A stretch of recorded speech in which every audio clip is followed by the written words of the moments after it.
Hello friends, welcome back to మా creations. మేము మొన్న 31st ఈవినింగ్ ఇక్కడ గండిపేట పార్క్ అని చెప్తే అక్కడికి వెళ్ళాలనిపించింది. సరే బయలుదేరాము. ఇక్కడ 16 కిలోమీటర్స్ ఫ్రమ్ మెహదీపట్నం అనమాట.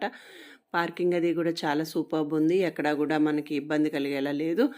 సో అలాగే ఇక్కడ కన్స్ట్రక్షన్ కూడా చూస్తే చాలా డిఫరెంట్గా కూడా కట్టారు. ఇక్కడ చూస్తున్నారు కదా, ఒక రౌండ్లా ఉందన్నమాట. సో ఎంట్రన్స్లో మనం లోపలికి వచ్చిన తర్వాత వుడ్తో చేశారు. వుడ్ అండ్ సిమెంట్తో కలిపి చాలా బాగుంది. అలాగే కిడ్స్ పిల్లలతో వచ్చిన వాళ్ళు ఆడుకోవడానికి సిమెంట్ చేసి చాలా బాగా అరేంజ్ చేశారు. అయితే ఫుడ్ అనేది నాట్ అవైలబుల్ ఇక్కడ, ఎందుకంటే తెచ్చుకొని తినాలి. మొత్తం పార్క్ అంతా కూడా పచ్చగా పువ్వులతో నిండి ఉంది. మెయింటెనెన్స్ చాలా బాగుంది. ఈ పార్కు చుట్టూ కూడా మనకి గండిపేట లేక్ అనేది ఉంది. చాలా నీట్గా లేక్ కూడా చాలా బ్యూటిఫుల్గా